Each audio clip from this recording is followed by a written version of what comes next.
Hello and welcome to the third round of the Virtual Touring Masters here from Vitus Parc.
Hello, I'm Ryan Callan and we are live from Vitus Parc for the third round of the Virtual Touring Masters 6. I'm joined once again by Mr. Keith Barrick. Hello Ryan, I'm glad to be back here at Vitus Parc. See some more of the Virtual Touring Masters action.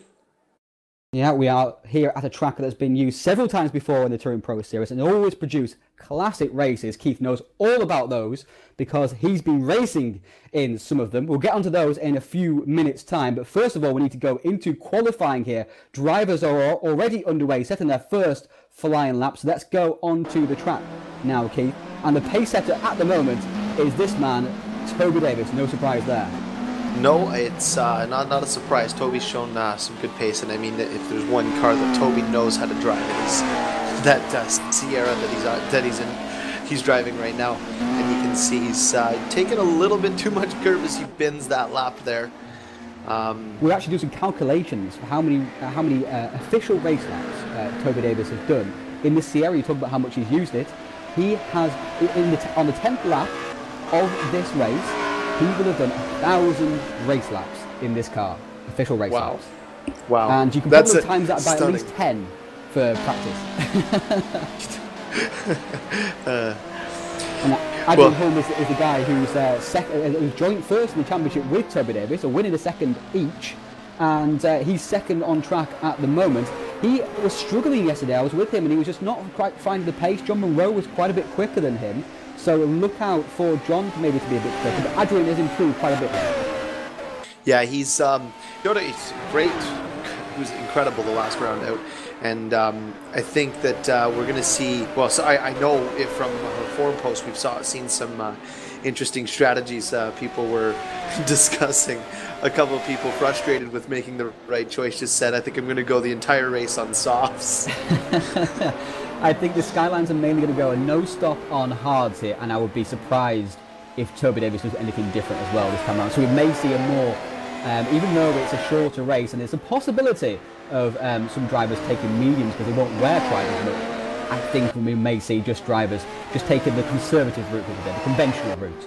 But John Moreau, talking about, is in 3rd spot at the moment. He's coming off the back of a podium at Suzuka as well. He's just 0.062 down on Toby Davis at the moment, so he's looking like he might be able to do something here. And Keith, just talk us through this chicane here. Well, it's you're basically. Well, from my experience, it's not very good. Oh, this John Monroe gets into the back of Andy Bonner there. Stopped his, and Matt Richards at the moment is 5th in the Volvo. He'd be very pleased with that. It's his debut in the series for that. I think Toby is starting another flying lap at the moment, so let's go on board with him. Tommy O'Yall up to 7th. So as you come into turn 1, you're coming uphill, hard braking zone, and it's a little tricky to get the speed right because when you're braking going uphill, you always slow down more than you think, and you can lose a lot of time. You're gonna make a right through here, long. It basically feels like you're turning right forever. And then you head downhill, a little off camber to the left. You're basically trying to eat as much curve as you can without literally sending the car up and over. Through a quick left right there, long right-hander here. And again, the hard part is finding where the car can hold on to the grip throughout the course of the race. You'll notice that the lines will adjust throughout this entire race as Toby. It looks pretty good here. This corner here is where you're going to see a lot of the passing take place. It's a banked double, triple apex, long hairpin, and you really got to commit when you get down in there. Use the track to hold you as you're literally pouncing over some heavy curbs there as you're going right, left, right. Final 2 corners, again, curbs are fairly high here, and you'll notice that these guys, as the race gets on, will be coming, will find themselves a little bit squirrely getting over those curbs when they get in racing conditions. So it's a lap around Vitus. It doesn't really give you a chance to rest here. That's the one thing I've always found with this track. And of course, you've driven this in a Honda, but in a front-wheel drive car at least, anyway, most of the time. And a low-power one, pretty much at that. What must it be like in these cars, rear-wheel drive, more power and less grip? It's scary. Because you know you get a foot wrong, just a little too much throttle input or not enough, a little too much brake input when the car's a little unsettled. It's so easy to lose control. So you know, just to finish a race here in these cars is a testament to the driver's skills. So Davis at the moment, he's looking very quick indeed. He's almost matching his pole position time at the moment, so we might see an improvement. We'll stick with him for the time being, but other people are making moves also. For Klaus Niering though, there into 9th spot. He's come off a very encouraging 7th spot at Suzuka at the last time around, so he's on a bit of a high. Heidelberg, obviously, remember he qualified 3rd at Suzuka, so looking for him to do well. What has Toby Davis got here? I think he's on a quick lap because he stayed to the right-hand side, not wasting any track length, and it is an improvement by just 0.03 of a second. So Toby Davis looking very, very consistent here. He's done 2 laps now, good enough for that pole position. Eunice Ravio has gone purple. Has he gone? Whereabouts is Eunice? He's back. He's way back. I just saw him go. Yeah, he's back even further. There he is. There he is right there. Okay, he's not set a lap yet. So in the Alpha. He just looked very quick here so far, but has been struggling to beat John Monroe's 11.5. So can he beat Toby Davis in 11.5? Oh, look at that, right to the wall. Right out to the wall, and Niering there as well. Sideways, what can Eunice do? Will he go pole? Oh, he's good. No, way off in the end. A 12.046, lost lots of time in that final sector. So Holm is closer than ever though, you know. Holm is closer than ever, 6.95. That's the fastest I've seen him do already. And I always find it impressive, Keith, that these drivers do their personal bests out of all of the practice they've done over the past 2 weeks in qualifying this short 10-minute session. It is. I mean, it shows that the pressure kind of gets, you know, it adds a little bit of incentive to find that little bit of time because, you know, track positions, everything. And, you know, trying to get by. If Holm, say Monroe nails a lap, Toby Davis is going to have to find a way by. So is Holm. So is Ravio. But it is funny. If you go check it, liveracers.com, TouringProSeries.liveracers.com, you can actually go and see the best laps that these drivers have pulled off, their all-time bests. All the information's there. It's actually, but you know what? Toby Davis was capable of an 11.268. Well, I think there may have been track boundaries, perhaps, involved in that particular one. But I was talking to him last night, and he was confident, quietly confident, that he could beat the times that were set there in the previous couple of, because he hadn't done any laps online. So, but at the moment, John Munro is fighting to try and improve his lap time. He's put 1:58 down on Toby Davis at the moment, and he does that a lot through that corner. The car gets sideways, and this will probably be his final lap. It will be his final lap as well. There's 20 seconds to go in this qualifying session. Probably Toby Davis' final lap as well. They may get another lap in. Depends on how the timing works. rFactor can it can give and it can take away in those situations. It can be generous sometimes, and sometimes be very harsh indeed. But Rhys Gardner goes with the 10 spots in that Holden Commodore. The only Holden Commodore here today, actually. In fact, John Munro will have to have bought that lap, because that's going to be an illegal one for him. And he may get this final lap in, but it's going to be nippered, like I say. But Rhys Gardner, the only Holden Commodore here today. And thank you for that, Keith. Keith has just clicked onto the standings for you. I apologise. Rhys Gardner is in 10th spot. Like I said, Mervold and Sarlo are both not racing here today through one reason or another. So only one Raw Steel and Sex Appeal car in Rhys Gardner. Yes. Out there. He's doing well in 10th spot. He's doing very well. Considering how tight this track is in that Holden Commodore. Yeah, oh, definitely. And Rhys has been putting together some good results, and I think he's found some fun back in sim racing as Davis is out on another screamer. Seems like he is. And John Munro, where is he at? He didn't quite get the split there. Adrian Holm will not be second sitting on pole, but it looks like Toby Davis has this one tied up to be his second pole position of the season and his third front row in a row. And Munro here might improve his lap time, but it's looking unlikely like he'll get past Adrian Holmes' time, even if he gets chance around this final lap as well, of course, as people fly over the curb. Oh, and John Munro, a bit too much curb there, and that's exactly what can happen at this track. So it's going to be Rivio in 4th, Butcher's going to be 5th. Well, actually, is he? Yes, he is, because he's way off, 12.942. Yes, yeah. Not quite sure why it was even bothering there. But Matt Richards in 6th spot. He'll be very pleased with that. He's got some form in the Virtual Touring Masters, has 2 podiums in the previous season with a different mod, in the DRM mod, but he obviously likes these older cars. So Henneberg there in 7th spot, Orban in 8th, with Oyala in 9th, and Rhys Gardner in 10th spot. Looking through the rest of the grid here, Keith, Amaral in 11th, he'll be very pleased with that, with Klaus Maring alongside him in 12th. Tuanainen again in the top 15 in the Volvo. Just looking at Tuanainen's history, Keith, in the Touring Pro Series, and he's had 11 races, but only 3 of those races has he actually moved up the grid from his qualifying position. So that's one of the things he needs to work on, I would say, as a driver, is making sure he gets those gets the opportunity done well. So 2 and 9 and 13th. Gets opportunity done well. That's not a word at all. He gets. See, he races better than he's been doing so far. I think that's he tries so good. He tries so good. Much wow. So Jeff Dobbing 14th, Anders Nielsen 15th, alongside his good friend Kjell Stenbeck. They're always joined at the hip, those two, with Yunt in 17th and Bass in 18th. Round out the top 20 is Adji and Vanny, and Vanny will be very pleased with 20th spot, while Danobeck is 21st, Vickers 22nd, Ferreira 23rd, with Ockerklint in 24th, 25th is Tony Matthews, 26th is Andy Bernard, with Stroud 27th, Magnus 28th, Demelin in 29th, and Udo Demelin in 30th spot, his cousin, while Gary Lennon there in 31st. We're going to talk a bit about previous races here at Vitus Parc in a few moments' time, but for now, just enjoy this video.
Hello and welcome back to Vitus Parc. You've seen some of the racing action there in that video that can be had at Vitus Parc.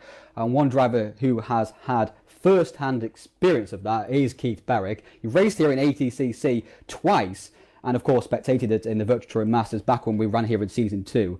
Just talk us through some of the experiences we've had here. Well, I mean, I just actually had the pleasure of watching Season 5, I believe it was, Season 4 of ATCC, where Stoffel Van Dorn was the champion. And we had some interesting weather come up that Ryan was in charge of being the weatherman. And the race went almost three-quarters of the way, and then it decided to torrentially downpour, which left left everybody with slicks on, front-wheel drive, rear-wheel drive, and it went from dry to monsoon in a matter of half of a lap. But the funniest part of this was the carnage that came along with it. But that championship ended up being won by Stoffel Van Dorn, and he won both races there. In the second race, in that event, when the rain came down, two things happened that played into him winning that championship. Jesper Talberg DNF'd. He had went off in turn one, just misjudged his braking, hit the outside wall, and totaled his car. This gave him a full DNF, and if he had just scored, I don't know the exact number, but I think if he had scored like middle of the pack points, he would have won that championship.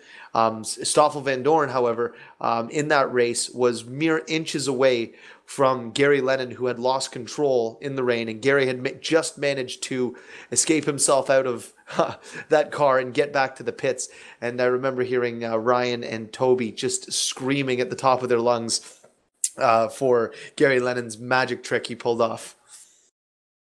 So this place, I think we called him Gary Houdini at the time. So Gary Houdini, yes, yeah, it was absolutely incredible. So yeah, and then in Season 2 when we raced here in the Touring Pro Series in the Virtual Touring Masters, it was back in the days of De Grief and Develar, yes, if you remember, Keith. And in the first race, De Grief had it all sewn up. He had Develar quite close in behind. It wasn't anything that was. The race was over, but he did have Develar for quite a bit of company, and but he did have it sealed up for the last lap, a couple of second lead, and in the way got Justin Allison in his Mercedes, never to be seen again outside of Virtual Masters Season 2, in a black Mercedes, and he held up Gregory De Grief, and straight through went Peter Develar for his win. And then in the second race, it was Toby Davies who took his first ever TPS career win here. So we got plenty of plenty of history at this track.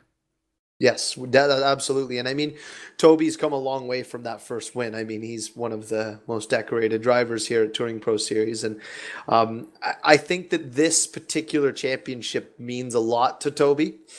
For obvious reasons. For people who aren't aware, you can go back and look at the follies of Toby in the Virtual Touring Masters. But, we don't want to harp on him too bad.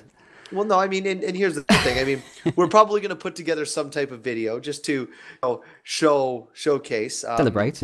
Yes, exactly. And I mean, we hopefully, I guess, third time's a charm.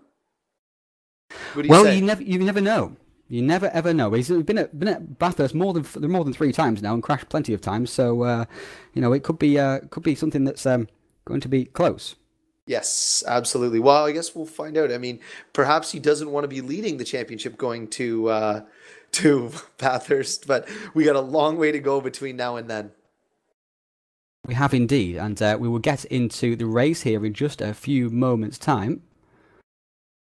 Drivers just finishing up their warm-up session. What's your prediction for this race, Keith? Well, I mean, it's an easy shout at going for Toby. He's been very, very consistent. We haven't seen a lot of mistakes out of him, and I think if everybody's going the conservative route of just going with hards, going the whole race, I don't know if Holm's going to have that pace to get by Toby.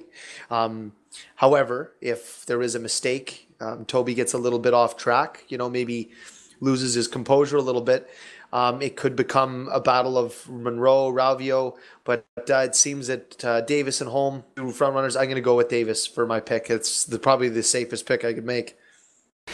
Yeah, I'd have to go with Davis as well, I would say. But remember, we've got 2 races here today. For those of you not aware, we've not actually gone through this. We've got 2 races here today, 2 24-lap races, and the second race grid is decided by the first race results. However, between the top 6 and the top 10 will be reversed for the second race, Keith. So looking forward to that. We've got an opportunity for somebody who's maybe 4th or 5th in the first race to get a good starting position and perhaps, to get a good result here. So the drivers are now going on their formation lap. So let's get into the game for you and show you the drivers that they are coming around now. And here is Toby Davis. He is joint first in the championship with that man behind him there, Adrian Holm. Which we actually didn't cover. We didn't cover. Let's actually show you the standings quickly while we. That's why I clicked on it earlier, Ryan. I was trying to throw it. Well, actually, we've got a fancy video instead of the instead of that. So there's Toby Davis there. He is in first spot, 96 points, level with Adrian Holm, like I say. So Vite in third, 16 points back. Rivio and Monroe, 77 points. Joint 4. So those are the 5 drivers who have got a bit of a gap on the rest of the field. Sala, after a heavy points penalty at the first race for spinning Henneberg, is back quite a few points and is not going to be here today either. Orban knows how to pick up the points. He's in 7th spot with Wiesenmuller. He's out injured at the moment, so get well soon, Robert. He's got an injured thumb. Whereas Chris Butcher is 9th and Ross McGregor is in 10th overall, but again missing this event, so he'll be dropping way back down the field. So now we've covered that. So my apologies for not doing that earlier. Let's go back. That's okay. I'm just curious. I am curious. Robert should be racing. In my opinion, he should be racing with one hand. Come on, just palm. Use the one with the bad thumb. Just palm the one side of the wheel. No problem. He's aiming to be back for Laguna Seca, so we'll hopefully see him there. Although it's probably the worst circuit for his car. So so Toby Davis now leading the field around. He's going very slowly around this lap. Is Toby Davis? I remember him telling me why, but I can't remember why it is he's doing it now. But either way, he's making sure the formation lap is quite slow. I'm not sure. It's maybe something to do with tyres, perhaps. I'm not really sure. Maybe he's worried about overheating, or maybe he's trying to get others to overheat. I have no idea. But either way, he's going around this track the quite master slowly. Of playing games, Toby Davis. He is the master of playing games. Probably out of all the drivers we've ever had at TPS, the one who's most notorious for that. Look at Chris Butcher already lined up. Already lined up to shoot past Monroe and Rivio. Monroe has been talking about how he has been practicing his starts because he's been losing out quite a bit in the starts of these races. So let's see whether he actually has put that into play here. Lined at the back of the grid now is Roy Magnez and Łukasz Demelin, and the race is about to get underway. You can see the drivers are ready to go. And away from the grid they go. A great start again from Toby Davis. Chris Butcher doesn't make that start that we thought he would make. Rivio looks like he's going to go down the inside. Has a good start on John Monroe, trying to get past contact on Holmes. And now here comes Butcher. Butcher's going to have the run on Rivio on the inside through this corner. This is actually really tricky side by side. Look at that, because you go right out to the grass. It's so easy to cut the grass and go into the tyres. Rivio now is the inside. Butcher gets sideways on Rivio. Held him off, and that's a great start for Rivio because he needs to be ahead of drivers. He cannot afford to be behind people. Look, Monroe's all over the back of Butcher too. So here's the field now, streaming its way through the opening corners. And all the pit times there, nobody's actually pitting, which is a small glitch on our timing system. That's all. That's on the front in the wall on the exit there. Andy Bonner there, rounding out the field as Rivio is all over the back of Holm, coming out of the banked hairpin. Where is Toby Davis? Where is Toby Davis? Oh no. Oh, have we lost Toby? Where is Toby Davis? He's 7th. He's 7th spot. What has happened here? How on earth did that happen? He must have had a screen freeze or something like that. Yes, he's had a screen freeze, look. And he's dropped back to the 7th spot, now back to live action.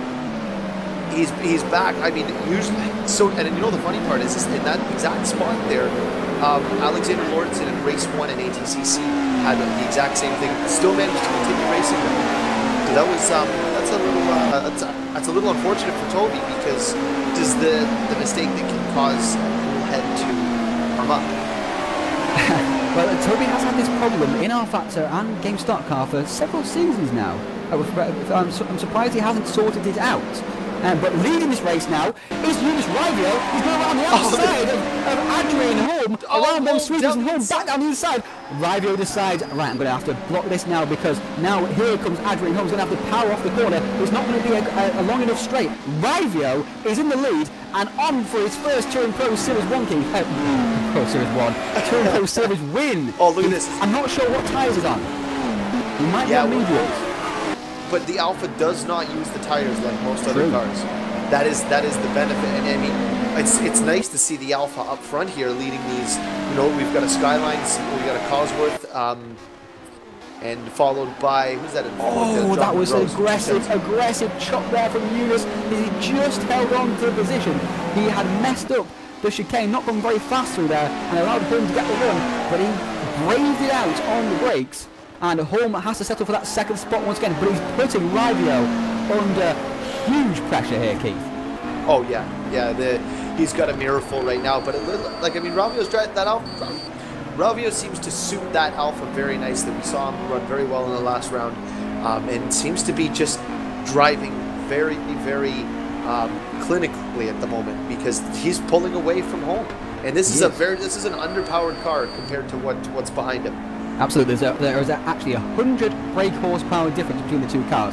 There is also 150 kilos difference as well, but 100 brake horsepower, you just can't get around that sometimes when it's on the straight. Oh, and Rivio using all of the track there. You have to be careful not to do that too much. He has it. Oh, and he almost goes. He's lost lots of time here. He'll lose lots and lots of time. Holm is going to be right in the back of him once again. Rivio pushing too hard. Just needs to be a bit calmer there. The Alpha just like to be a bit sideways. That torque that it has for such lightness of car can really step out the car, but he actually is truly under braking there into the chicane. And he's already got a little defensive.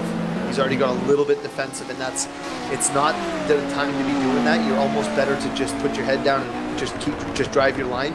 If he's going to end up making a pass, he's going to do it, but you can't allow Butcher to close in. Oh, and look at that! Holm caught that curb funny, and he lost a ton of time going through that corner there. But now he closes up under braking again. But now look, Butcher and Monroe are closing in on the back. And look who's in 5th spot. Yeah, Matej Orban. Matej Orban is flying at the moment. He is the point collector. He knows what he's doing when it comes to championships. And he's having an excellent race at the moment. I think he may be on mediums currently. Toby Davis has gone up to 6th, so he's got past Henneberg, and Henneberg's dropped back once again. He's out. Oh, he's Henneberg is out once again of these races. Oh, poor Peter cannot catch a break at the moment. Had such promise, and that is the end of his evening. He may be back for race 2. Fastest lap for Vitus Rivio. 1:12.54. That's a fantastic lap with fuel. Absolutely, he must. And I think that's medium tyres. It's got to be medium tyres. The fastest I saw on hard tyres was a 12.8. So for Rivio to do a 12.4, it has to be medium tyre, surely.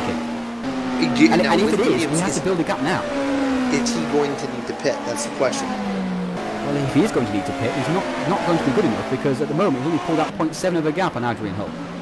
Yeah, so, but do you think he can make the race with the mediums right to the end? In the Alpha, it's possible, definitely. I think Orban here might be going for that as well. Yeah, because they are much, but I mean, it's really going to depend on Ravio's driving style over this middle part of the race. Will determine whether that strategy can work for him. Just watch the power of these cars get over these curves. Oh, it's relentless. Oh, and that was Davis. Perfect. Thank you very much, Toby. Absolutely, on 2 wheels on both sides of the curves. That was perfect for our commentary. That shows how much of a punishment they get, and then out of the final corner as well, and right out to the wall. Just right into the side of the wall. That's just pushing it right to the edge, and this is the hard part with when it comes to tire management. You get back, and Toby's a hard driver, and even when he's out front and he's got clear track, but when he has to overcome some adversity. He's pushing twice as hard and eating up those tires twice as quickly. And, you know, this will play out, and we'll see that as the race carries on here. But Ravio running a comfortable first at the moment. I'm not too sure. How many races has Ravio led? It's been, I think it's been 2 or 3. He has done very well in the VX Supercars back in 2013. Was often Rietveldt's closest challenger at some of the tracks. Look at this Chris Butcher all over the back of Adrian Holm now. So now this springs to mind. Yes, this is what Ravio needs if his intention is to go the entire length. And this is what Butcher needs. You know, Butcher's been a little bit off colour this season so far, and it's great to see him back on form here and fighting for those top spots. Yeah, and we can have a run here as well. Beautiful run. But now, what about the speed difference? The Cosworth doesn't quite have that straight line speed. Look at the skyline just light up. Oh, he's gone for it down the inside. Down the inside into turn 1. Book it. He's through, and that is Butcher. A beautiful move in that braking zone. Need that one more time here. If you want to maybe have a look at. See, look at the gap though. He pulled going in, and Butcher just committed, braked all the way up to the apex, and just beautifully just squeezes by. Great driving. That is a textbook pass at that particular corner, because it is quite difficult to pass at that corner. It is, more difficult yes. than it seems. And Davis has got past Matthew Orban. No surprise there. He's obviously got slightly faster pace lap time-wise, and the car makes it easy to pass as well because of that speed advantage. It's 60 more brake horsepower than that BMW M3. Well, now he's got his work cut out for him ahead. He's got John Monroe, Adrian Holm, and Chris Butcher to pass. Ravio's running fairly consistent laps, 12-8 the last lap by. 2.4 seconds now the gap. And look just up ahead. Now you've got the two of them, Holm and Butcher, are fighting hard. And now Monroe's trying to take advantage of this. This is classic VTA racing. Monroe's right in there also as well. He wants a piece of this action. He's going to try and do it for Butcher. He's going to do it. Butcher's sideways ahead of him. Can he hold on to it? Can. Monroe will collect him. Monroe's through. Holmes on the cutback. Davis is in this right now as well. He's watching it all unfold in front of him. Here we are on board with Toby Davis. And downwards going to jump. Don't go down the inside there. That's not a good move. Oh, it is a good move. It is a good move. Now side by side through a single foul corner. Over the curbs. He takes it. He's done it. What a move. What a move from Toby Davis. Opportunistic at its very best. And these are the two guys at the top of the table here, tied. Top of the food chain. That's right, top of the food chain. Butcher's now got some clean air.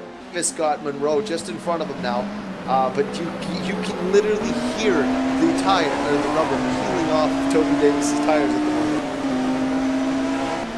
He's fighting to get that second spot at the moment. Obviously his target to get up to Chris Butcher, get past Monroe, then Chris Butcher. He's lost some time there. Will he come under attack from Holm? No, he won't. Holm not quite close enough. But at the moment, Ravio is pulling away. 3.6 seconds is the gap, and he's profited massively from this battle that's been going on behind. Remember, the gap was 0.7 seconds. They battle side by side for a lap and a half, and the gap is another 3 seconds. And Monroe has gone too deep. He's going to try to go around the outside and get the run off the corner, a bit more momentum. He's got it. He's got it. Will he brave it around the outside? He will. No, he won't. He decides to let Davis go through. It's probably a wise decision, if not a calculated decision. Smart move early in the race. Davis is obviously, possessed at the moment, and he's just thinking for the later, because Davis is tired. Chewing on the back bumper of Adrian Holm. Just wait. He's just kind of sitting there waiting in the weeds. So I think snake in the grass. That was a quote from Toby Davis from ATCC. Snake in the grass. Yeah, Cole Keith Berger, snake in the grass. I'm not sure.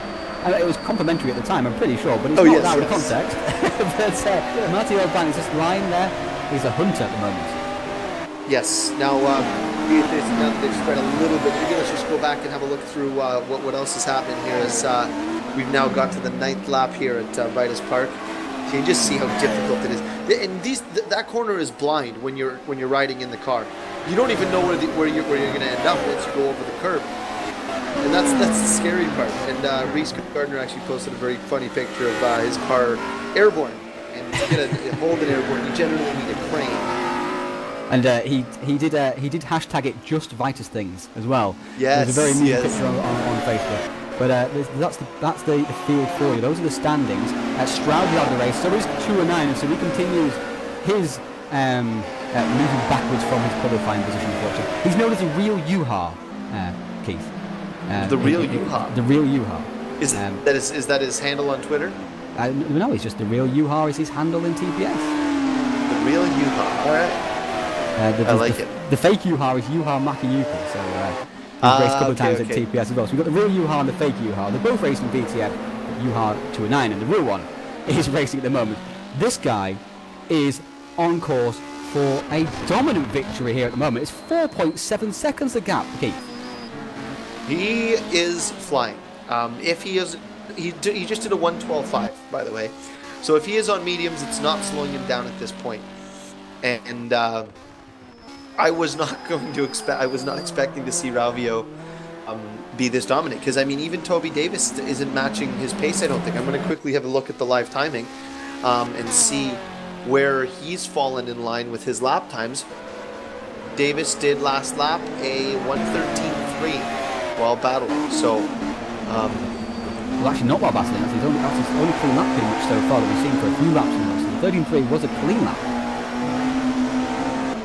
Yeah, it's actually a little bit surprising, because prediction-wise, I would not have predicted Ravio for the win. I thought definitely just between Davis and Holm, after what we've already seen this season so far. But I guess we're going to find out how Ravio's tires hold up over the next few laps. But these guys battling is what allowed him to get away. And Matty Orban is still lapping at the same pace as these guys. These guys aren't battling anymore. Matty Orban is still hanging with them. You may have thought that maybe Orban was sticking with them because they were battling side by side all the time, but it's not the case. He has the pace, Keith. He's got the pace, the power, and the precision. He has. Well, Matt Rich is in the 7th spot, pretty alone in the 7th spot at the moment. He has finally managed to escape the clutches of Tomio, who has his only virtual touring Masters, TPS win, should I say, in the virtual touring Masters in Season 2 at Trois-Rivières, which we'll go to later in the season. David Jones there in 9th spot, with Anders Nielsen in 10th, with Carson Naring in 11th, and Pedro Amaral in 12th. Gardner and Stenbeck, that's a mismatch if ever I saw one. Holden and M3. And here comes Jeff Dobbin down the inside of Daniel Beck, not going to make the move stick. He might have the run off the corner now, Jeff. No, he decides to tuck back in behind. Wise decision. Jeff Dobbin always sees the wider picture when he's racing. He knows how to finish these races. 17th spot is Ethan Bass. He's having a decent run here. Jay Adji right in behind him, while Bradley Vanny will be happy to be in the top 20. Ockerton also in that Mustang, the unwieldy Mustang for this track. He's got Bruno Salsa Ferreira breathing down his neck, all of the back of him. Chris Vickers also pursuing those guys. Tony Matthews in 23rd, with Road Magnus on his return to TPS after a couple of years away, in fact, actually. Really? Has it been that long? It's been that long. And I remember butchering his name many times years ago. many times. And actually a lot of these names I butchered many times. And I'm proud of it too. You're proud of it. That's the shameful thing, really. The fact that he's proud of it. But this Andy Bernard, he's the final down on the track, but he's still battling. It shows all the way down the field. Everyone's very close, even on lap 13. Yeah, the real Yuha is out. Peter Hennenberg.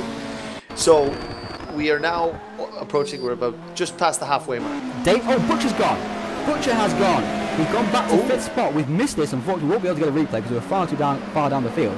But Butcher has made his, I have to say, customary mistake, and Davis has gone through, Monroe has gone through, Hill has gone through. Whether it's actually a mistake or whether people passed him, I'm not sure. He got hung out to dry, but likely to be a mistake to lose that many positions and that many corners. And Butcher back down the inside of Adrian Holm. He still feels he's got the pace, and he may now have it. Oh no, this is going to be interesting through here. Let's watch this from Matty Orban's perspective, and they're side by side through the chicane. Orban always gets excited too much as well. He's hit the curves sideways, wiggling from side to side. Butcher, Holm holds on. Not quite sure how, Keith. I'm not too sure how they managed to go side by side through there. There's barely enough room for one car with the curves that there is there. But you know, if Orban just kind of calmed down a little bit there and kind of saw it for what it was, he could have probably passed the two cars. Yeah, but you know, I think what you probably got to think of a conservative side. Orban is a points collector. He gets a lot of points and a lot of good results. He probably is thinking, you know, if I really try to go by both these guys, I could end up getting no points, and that's just not my MO. Well, in that particular situation, he always crashed by himself, so I reckon actually he just got a bit excited. So Chris Butcher's back down the inside of Adrian Holm. Chris obviously has plenty of pace here, he really does. Yes. And Davis now, just to point something out, the lap times, the gap's now 6.2 seconds. The last lap, we had Ravio running 1 full second faster than Davis. Davis was on a 13.8, but now the tables have turned a little bit. Ravio was half a second slower than Davis that last lap that we just finished there. So Davis now just did his second fastest lap of the race at a 12.8, so he's got some clean air. That's a slow lap from Ravio. 13.6. He can't afford many more of those. Yes. Yeah. No, we need. And what did Davis do?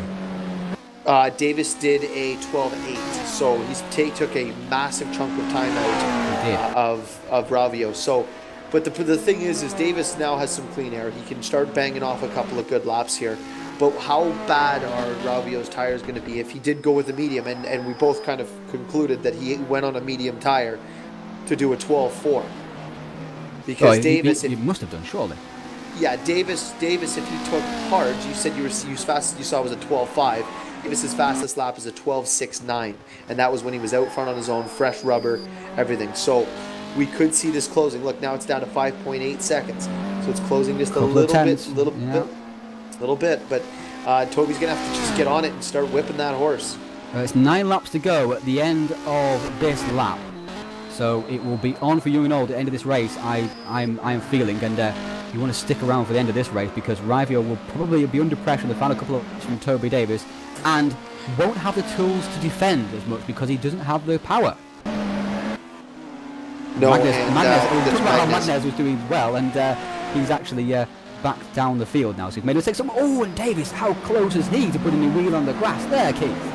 That is the typical Toby Davis in chase format. Magnez actually just had pitted. That's why he was a little further back. Oh, I'm not sure why he would pit, but maybe he was on medium tyres there. But John Monroe is in a solid 3rd spot right now. A bit lonely, as he has been in all races so far, really. Butcher has now pulled away from Adrian Holm. He's got the pace, and Holm's just beginning to gap Orban a little bit. And here comes Matt Richards and Tommy Oyala. So Matt Richards is gaining on Matty Orban at the moment, slowly but surely. We thought it was a lonely race for Matt Richards, but in a few laps' time, it could be a very frantic race for him. Yeah, I mean, we're now we're at the 16th lap, we can spread out a little bit, but. How much do you think the tires will affect these cars? Obviously, the majority of the front runners have done full race stints. But if, for example, say Ravio's done for mediums, what do you think is going to be the difference in lap time by the end of the race? In the final 3 or 4 laps, we're going to be seeing close to a second, I would say, in terms of lap times drop off for the mediums. It's almost a sudden drop off for the mediums. They get so far and then they start losing grip and then they overheat and then you have to drive them hard and they overheat even more and it's a vicious circle. So if Ravio is still doing 13s by the end of this race, I would be very surprised indeed. But the guys on the hards will definitely probably still be doing 13s by the end of this race. So that will be the crux of the matter there. Of course the hards do wear, but they don't wear anywhere near as much as the medium tyres. So you're probably going to see high 13s from the hards at the end of the race and probably mid 14s from the mediums, if indeed, of course, Ravio is on the mediums.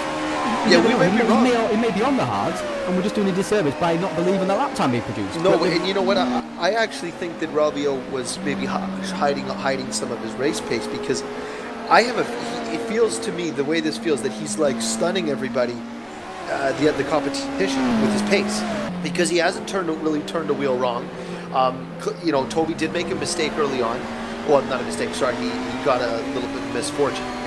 But I think it's a surprise. Now, Ravio 14.181, so the fall off has begun. He lost 9 tenths. Davis is 4.6, so this is a classic. Look into the back of Reese Gardner in that massive holdup. And look at it pull away on the straight. Well, so frustrating if you're behind it, especially for an M3. You're giving up 140 brake horsepower right here. You are gaining 300 kilos, of course, but it is a very, very discouraging when it happens. Yeah, here we go. Just watch it light up like, bye, see ya. Look at, even when it changes gear, it pulls away. Look at that. That's just a speck in the distance now. And then suddenly, oh, there it is again. Hey, there it is. A continuity effect you cannot get more obvious example of. Yes, exactly. So Toby ran a 13. Oh, sorry. The live timing is a touchback, but these times, he's 4.2 seconds now. It's he's gained 4 tenths in that first sector again. Massive chunks of time coming off of that now, and Ravio's probably like. Ravio needs to be smoother. Really needs to be smooth. We saw him a few times for that final chicane, getting it wrong. It just needs to be smooth because the more aggressive he is, the more he's going to wear those tyres, and the more likely you're going to mistake.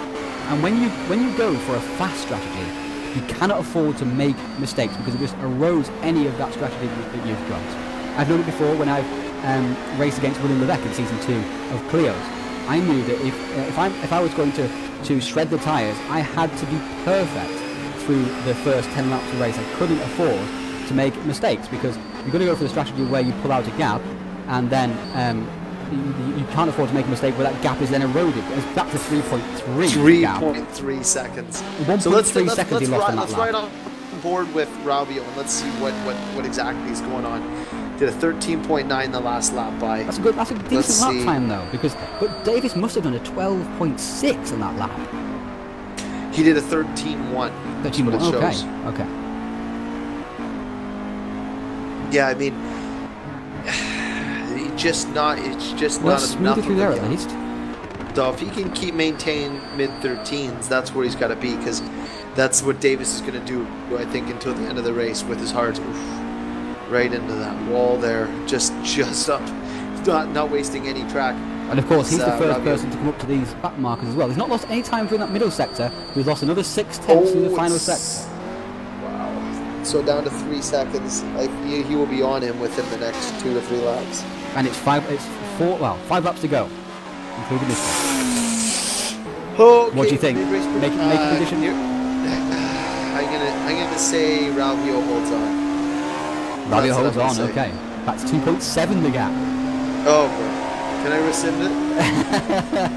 Well, I think it Toby at the start of the race. I'm gonna go with Toby. I'm wavering. You're wavering? Yes, I'm wavering because I'd love to see that Alpha win. When was the last time an Alpha won a race in Virtual Touring Masters? It was William Levesque in season 3. Season 3, yes. Yeah, where was that at? Portimao? Or? Yes, that's right. The one where we raced in the rain. Yes. It was. Yes. A long track. I can't remember the name of it. Potrero de las Fuenas. There we go. Yes, that's the one. De las Fuenas. Yes, that was a very interesting track. That was a cracking track, that was as well. You might see it back in the Touring Pro Series at some point in the future. And what's the gap going to be this time around? It's 2.6. It's 2.5. Oh, he's okay. He's sneaking it. The lap times are quite inconsistent from Toby, it seems. Yeah, just a touch, but I mean, you've got the rabbit to chase. You've got to push. Now, look, this could get interesting. This is a big battle as well, isn't it? Butcher, Monroe. And I guarantee you, Butcher is loving this because he has been a little bit off pace, a little bit off colour in the first couple of races of the season so far. 1.6 for Davis. He made a big mistake. Oh, he's stuck behind traffic. That's probably why. Yes. He's had to go through Andy Bonner there. So maybe Andy Bonner just caught Andy Bonner in the wrong place on the track. Andy always gets out of the way pretty seamlessly, but it could be just a certain part of the track that he's lost time on. 1.7 now the gap, so he's actually pulled out slightly in that middle sector. But this is the sector where he's losing his time, the final sector. He has to gain time in that middle sector so as not to lose too much through this final sector, because this is where all the power is. Oh, this is going to be a good finish one way or the other. It is. Yeah. We've got... Go into the wall hard as well. And look at the sideways Toby Davis as well. Absolutely perfectly poised on the throttle. That's how you have to drive the Sierra fast. And he knows how to do it. Yes, well, just not at Bathurst. Just not at Bathurst. That's absolutely true. Because he's sideways in all the corners of Bathurst. The one corner you don't go sideways at is the S's. The Toby Davis S's. The Davis S's, I do apologise, yes. The Davis S's, yes. Yeah, forever corner. We've got that on the wall. In that race, on that track, so we'll be seeing that later in the season. Oh, Davis, just on the sheer edge of loss of control. But that is where That is where time is made up. That is where speed comes in. That is where this is where you win races. And Ralvio did a 15.3 the last lap with getting into the lap traffic. Yeah, absolutely. But he's picked it up a little bit now, but the gap's down to 0.7. You know, no need to look at the gap time. Butch has gone past Monroe, and so has Holm as well, by the way. So we're watching this lead battle, and these guys, we said they were in a big battle, and it would get interesting, and it has done. They've all swapped around positions. Monroe's back to 5th. He won't be pleased with that. Holm is all over the back of Chris Butcher here. Will he go down the inside of Chris into the final corner? He has to think about it. No. It's a very short braking zone there, really, and it's quite tempting because you think, oh, chicane, yeah, sure, but no. It's one of those corners where it tempts you in, but it's dangerous. Very dangerous indeed. 0.6 of a second now is the gap. Oh, look at this around the outside. Adrian Holm down into turn 1, trying to make the move. Butcher goes deep. Holm tries the cutback. Not going to quite get there. And he had to worry about Monroe getting his nose in there. He was very close to doing so. Oh, look at this side by side again. Not leaving any room. No, and he's going to have the inside now. Butcher's going to go to the left. Oh, look, oh, he's done it. He's around the outside. No, he hasn't. Butcher holds him off. Oh, what a move there. But we're back to the lead. This is a great battle. We're back to the leaders, though. It's 0.2 of a second. These guys are still fighting very hard indeed, but they've settled themselves down now. So let's go back to the lead. Let's watch this for the rest of the race. It's the penultimate lap, Keith. We've got there already. This race has flown by. It has, yeah. So what? This is the penultimate lap, correct? So yes. Ralvio just has a lap and a half to hold one of the most aggressive, probably one of the drivers who's made more passes than anybody. He has to hold him off to get his win. Now, how badly do you think Ralvio wants this win? Oh, he's never had a Touring Pro Series win, remember? No, he's never tasted success. In the Alpha, that it hasn't won since De La Fuentes. Scares. Oh, he's sideways, Davis. Oh, he picks it up. He didn't lose any time, though. Oh, and Vickers gets out of the way. Not sure if that held Ralvio up, but this is very, very close indeed. Davis is right alongside. Oh, he's gone wide. He's gone for the cutback. Ralvio sideways. Davis is going to go through. No, yes. No, he doesn't. Ralvio holds him off. They've got lap traffic ahead of them. Daniel Beck, please drive faster.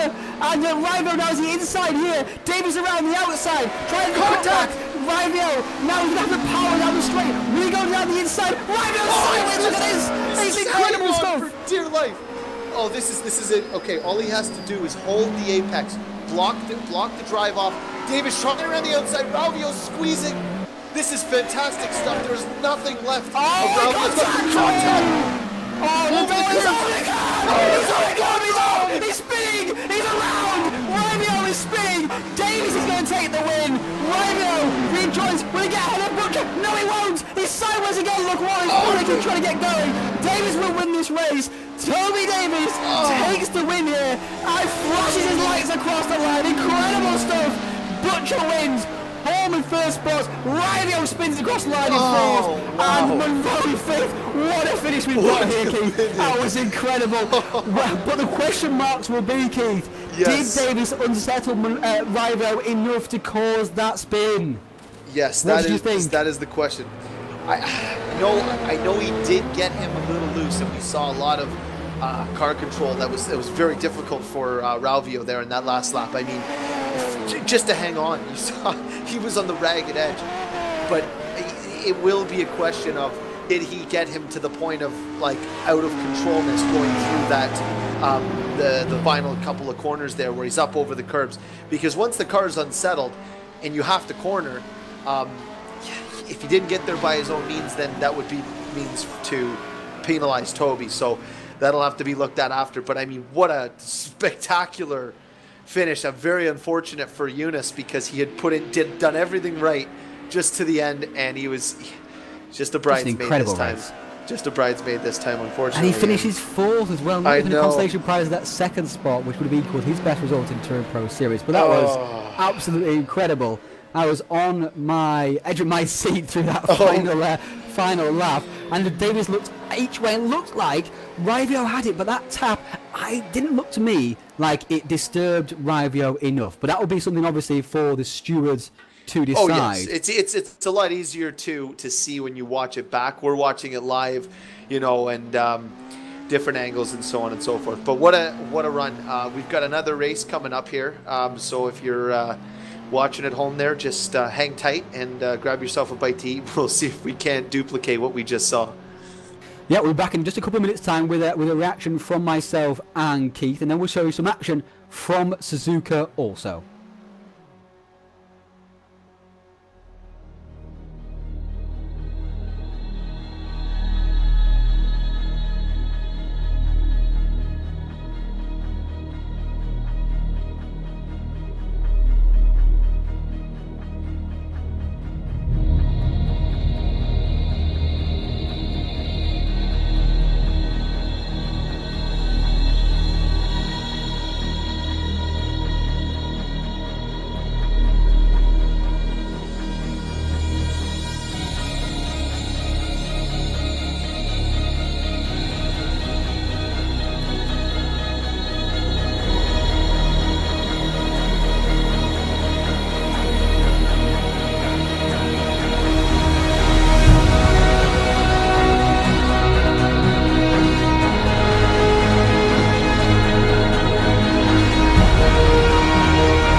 Inside SimRacing.tv, the fastest show on the internet. Sim racing news and reviews since 2007, with new shows every week.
Hello, we are back live here from Vitus Parc for the third round of the Virtual Touring Masters.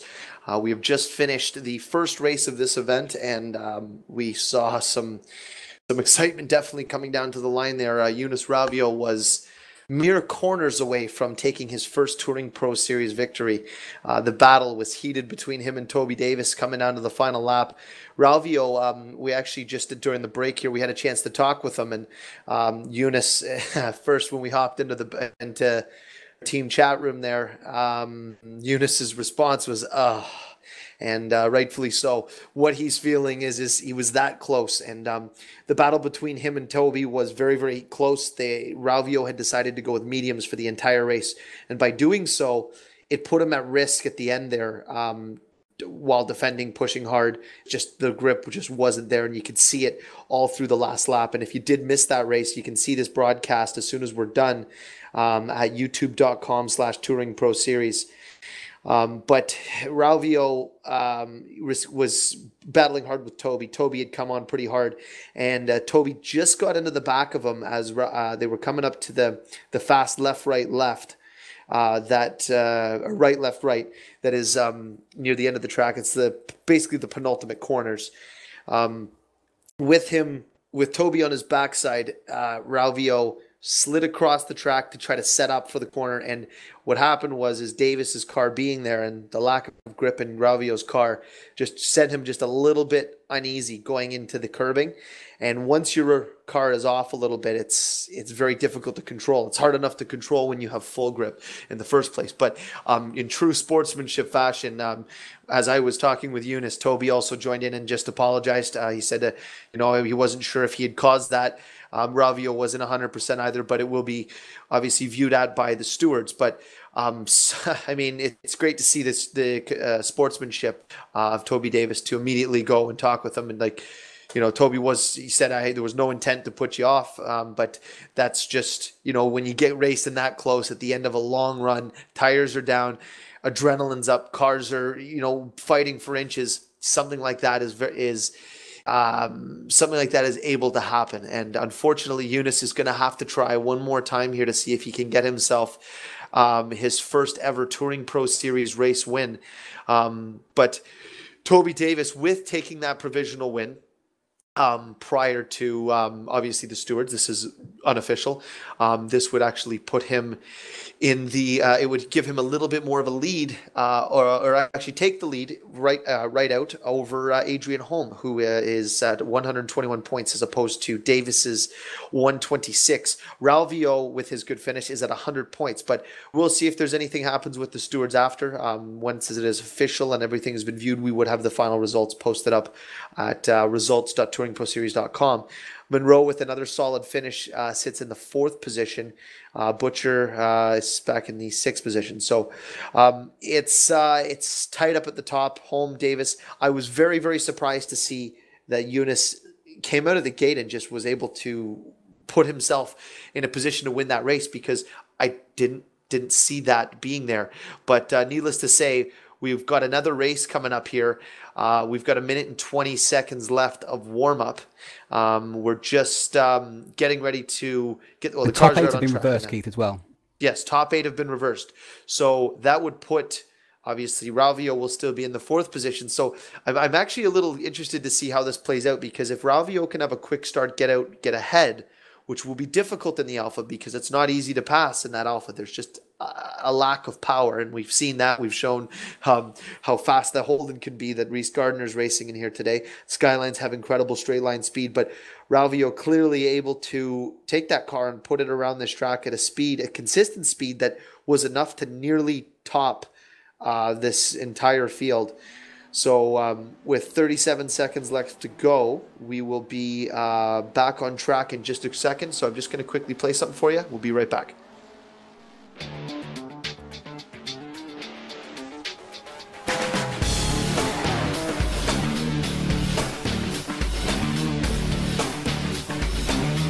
Inside SimRacing.tv, the fastest show on the internet. Sim racing news and reviews since 2007, with new shows every week.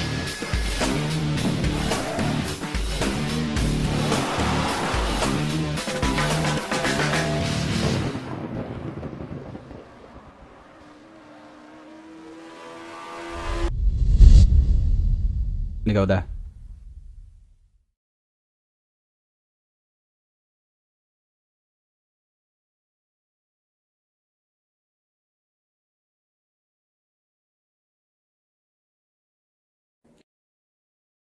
So, Keith, I mean, what was your view on that incident? Did you think that Rivio was too unsettled? I think that Rivio slightly chopped Toby, and that Toby slightly unsettled Rivio, but it was 50-50 for me. Just from first view, of course. I would have to see it in, the stewards have to decide it in the... Of course, in the replays and whatever, look at the data, but just on first viewing.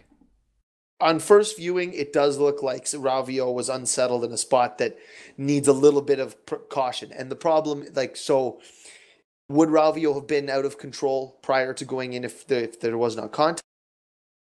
Hard to say. It's very borderline of a racing incident because they were both racing hard. Like they both were giving it. They were giving it just as good as they were taking it, and it was definitely some of the best racing I've seen Rivio involved with. That was really good stuff. It's just unfortunate he didn't come out on top. He did everything right, but he just had 4 corners to go. Yeah, we do have a small problem with the grid for this second race here, so we are going to be slightly delayed as we go into it. So we're going to be just resetting the grid for you guys. So it'll be just a few more minutes here. Keith, is there anything you can talk about? Plans for the future for TPS in terms of our broadcast? The plans for the future. Well, there's been a lot of discussion between Ryan and I, and just kind of forward thinking as to where we're taking Touring Pro Series. Firstly, Multi BC has been fantastic with us. They're still out. We're still doing our live broadcast through Multi BC, but we are looking for avenues to take Touring Pro Series to broadcast on its own, which would mean that we would have our own dedicated line and server and be able to broadcast at will whenever we choose, with a couple of ideas of doing some types of highlight events, basically going back through TPS history and finding a couple of, picking a topic of, most exciting passes in TPS history and doing a live type show where you have clips prepared. But doing so, this would be a lot easier for us if we had our own broadcast server. So we have the ability of doing these things, fairly regularly. But with that in mind, really not too much will be changing, but with the fact that Assetto Corsa is just around the corner and looks fantastic for the future of what we can offer in the way of touring car sim racing, basically the top level. We will be approaching some new sponsors and see if we can pick up something along the lines of what we've had in the past. I mean, GamePod is still a major supporter of Touring Pro Series, and we can't thank them enough for everything that they've done for us. But just with the fact that with a new game on the horizon, it means that there'll be an influx of new sim racers, and the sim racing community is relatively small as a whole. There's just the need is to grow it, to bring in new faces, to bring in new blood, because people tend to kind of get tired of some of the same and do move on to different things. But with the fact that there is a new game coming out, a new platform, new mods will be available. Some of our favorite tracks will now be available that just in a stunning visuals that we can bring across in a live broadcasted professional format that we've worked so hard to perfect over the years here at Touring Pro Series. We've really we're going to try to recreate what we've done and what we've accomplished in a new platform and in a much more visually pleasing platform. But with this in mind, with a server of our own, and it'll be very easy. It'll be located very, very close to home. So the nice part is that it can be worked on and upgraded as needed at any time, and it'll just make life a little bit easier. But I mean, Ryan, we've come a long way, and me personally, I know I've spent since in the middle of my move here, as I'm moving locations, not having television, I've needed something to do. So I've been downloading past Touring Pro Series broadcasts, and I got to say it's pretty incredible stuff.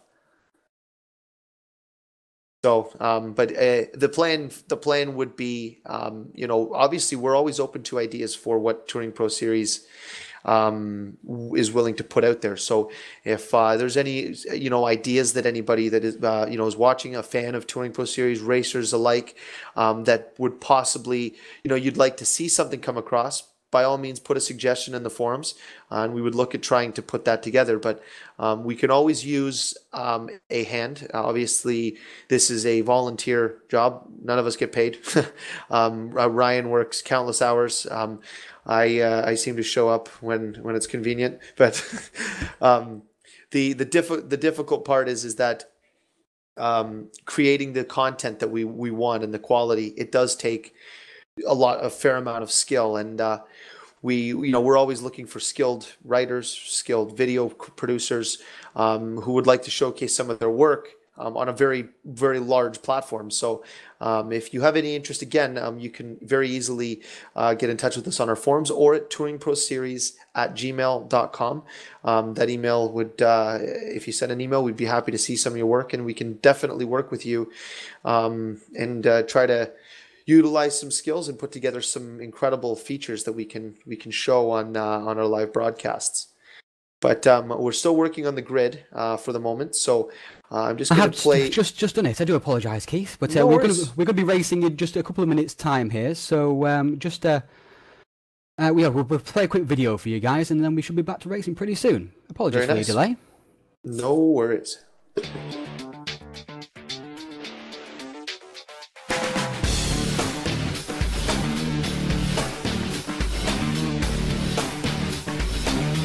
Inside SimRacing.tv, the fastest show on the internet. Sim racing news and reviews since 2007, with new shows every week.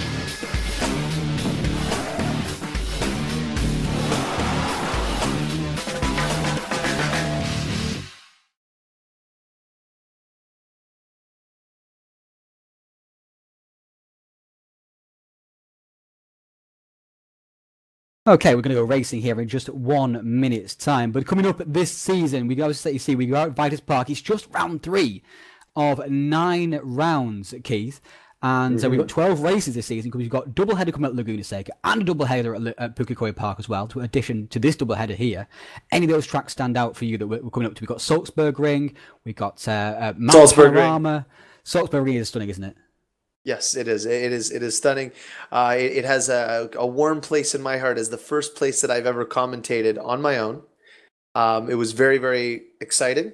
I wasn't feeling the best. I know you were feeling even worse than I was. So we were. It was the first time I had commentated, and after watching it back, I had no idea what I was doing. None at all. I was like a dog at a keyboard. That's exactly what I felt like. The TPS members often send pictures to Keith of the dog with the keyboard. The well-known meme. I have no idea what I'm doing, and Keith is often subscribed to that view as well. He likes to generate this view that he doesn't know what he's doing, but he knows what he's doing most of the time, really. So yeah, like I'd say 40% of the time, I'm somewhat knowledgeable of what the things I'm trying to do. So we are going to go into the race here. My apologies for the delay that you've had. We've had a 16-minute delay instead of an 8-minute delay. That is completely my fault. I do apologise. Trying to juggle through 2 or 3 things at once there. We were going to try and show you some highlights as well from Suzuka. We didn't quite get a chance to fit those in either. Or we could have done actually now with the grid mess up there. But oh well, we'll just have to deal with that. You'll see the highlights on YouTube probably tomorrow for Suzuka. So look out for that. We've got Spa highlights coming up also as well. So we're going to go into the formation lap now, Keith, and the drivers are going to go around on their formation lap. We've got Tommy Oyala on pole position, excuse me, on pole position, and he finished 8th in that first race. The top 8 were reversed, so Oyala is the guy who's on pole with Orban behind him. There's Richards and Monroe, Rivio, Horn, Butcher and Davies. Davies having to come back through the pack once again, Keith. Yes, that's very true. I'm curious to see if Ravio can make a move early on and get out front again, because he was very good with clean air. I mean, you know what? If I was Ravio, I would not change much of I would not change anything from what I did in the first race. Everything was right. It just he was right there, and you know what? he can just maybe dial it back a little bit in the middle of the race, should be able to, if he can get out front again, I think he can win this race. He needs to get out front early, doesn't he, really, to get that gap? Because if he's on the medium tyres, he needs to have a gap to be able to play with at the end of the race. He needs to not make those small mistakes that he was making also, you know. He maybe lost about 3 seconds through 3 separate mistakes in that race. And if he hadn't done those, he wouldn't have been under pressure. So I think he's going to learn from that. So what you're saying is the key to fast driving and winning races is not making mistakes. And driving fastly. I have just, my mind has been opened. Driving fastly. And, driving fastly. There's no point in not making mistakes if you're 10 seconds off the pace, of course. But these drivers are not 10 seconds off the pace. They're all going very quickly in. There's one thing is that it's very difficult to not make mistakes when you're driving that close to the edge, as most of these guys are. Absolutely, and but it's so difficult. You don't know, because you've never had to fight for your first TPS win, because you won the very first TPS race that we ever had at Motorsport. You won the first 2 races, in fact, we ever had. And that was in 86 back in September 2009, almost 5 years ago now, Keith. Wow. And you won at Motorsport. You don't know what it's like. But I know what it's like, trying to get over the line for your first win in TouringProSeries, and it's all hyped up, and it's so difficult. Oh, man, I'm trying to get one. My most recent win was at KW Speedway, and I was penalized at the end of the race. Yeah. That's a weird grid. Why is the grid like that? The grid has missed out on one of the grid slots when it's formed up here. The road should be on the right-hand side, and everyone should be... But never mind. Let's start this place. And away we go. And it's a great start there from Matty Orban. He's going to take the lead to his first corner, surely, as they go up there. Orban down. He's a great start from Rivio as well. He's going to move to 3rd spot already. That's a great jump for him. He goes from 5th to 3rd, and Butcher down the race. Oh, there's a crash in the background. That's Dobbing around. Dobbing has gone into the barriers in the background. Here he is. Oh, he's all by himself as well. Thank goodness nobody else is involved. Maybe actually Chris Vickers is involved, but he was back at the back of the field. Anyway, back to the field. O'Reilly did hold off Matty Orban. Richards did hold off Vitus Rivio as well, who's wasting no time at all trying to get through. He's hit the back of Orban. He's trying to give a hurry up to Orban, saying, look, I want to get past Matt here and holding you up. But Orban says, I want the lead. Look, Butcher, he's got to run. He's going to go down the inside. So Ravio conceding a position to Butcher. Butcher's, oh no, he just closed the door. Davis really wide there. Davis hasn't had the start that you'd think he normally would. That's one thing Davis is good for. And look at this, side by side through the curving. You got to think Ravio. Oh, Ravio, just a little swirly. Butcher's all over the back of him, down to the inside in the penultimate corner. Butcher trying to go by Ravio. Butcher's through, book it. Butcher up into the 4th spot. That was a forceful pass. What's happened here? What's happened? Butcher! Oh, that looks like a wheel. His wheel came off. His wheel came off, or what? It's hard Rivio massively. It's hard Rivio massively. He's back to 7th, look. He's back to 7th. What? Let's have a look at the replay there. That's a technical failure. There we go. See? I almost switched right back at him. He wasn't under power. Of course. But what's happened to Chris? Why? It's got to be. Oh, he's going again now. Oh, this is back live. So he's in last position behind Hugh Howard to a 9er. I'm going to carry on here. I'm going to go find out what happened. Okay. Well, Ayala there in 1st spot. He's ahead now still of the M3 of Matty Orban. Matt Richards is in 3rd spot with Adrian Holm in 4th. Munro in 5th. Davis in 6th with Vitus Rivio crawling all over the back of him at the moment. What happened to Chris Butcher, Keith? The power monitor, the power cable came out of his monitor. Again. That has been happening for about 2 years. Why haven't you fixed that? Is it not like the pen lid that went underneath Toby Davis's pedal? It's just but that was an obvious technical issue there. Oh yes. For it was. I mean, I was. Oh, look at that down the inside. Davis by Monroe just without contest. Rivio just cannot buy a break. He had a great start up to that 3rd spot almost. Was held up by Matty Orban on the inside, who was trying to pass Matt Richards. Then Chris Butcher forced away down the inside when he made a mistake at the fast chicane. And then Well, I guess Ryan's done himself to blame. He hasn't made a mistake at the flash chicane. Butcher doesn't go past him. He doesn't get held by Butcher. He's around as well. And he's the architect of his own downfall here, I'm afraid. Ryder now back to 9th spot. Only loses 2 positions, but that is a race win out of the question. Yes, tires will be hot. I mean, unless something crazy happens up front here. But, you know, surprisingly, he didn't lose that much time. That was a perfect spin. And Merville did 2 of those at the opening, the second round at Suzuka, as you will see in the replay video that comes up later. Obviously tomorrow, it's going to be on our YouTube channel, youtube.com/TouringProSeries for those who are interested, and you should be interested. So Rivio is in 9th spot now. Then Davis is in that 5th spot. Anders Nielsen is up to 7th. This has really shuffled the pack, and Richards and Orban are hard at it here. Richards down the inside of Orban, but Jarl's not pulling away. Orban does the perfect cutback. He is through before the corner's even finished. That was beautiful stuff. And now home down the inside of Matt Richards. Richards is chuffing it out on the outside, and he's forcing home wide. Davis wants the inside one. We've seen this before from Davis, not this time around. Oh, Richards sideways, has to press the brakes, and he's gone straight up. Fastest lap of the race from Chris Butcher. Do you think he's an angry man? Yes, he is. Yes, he's an angry Butchie.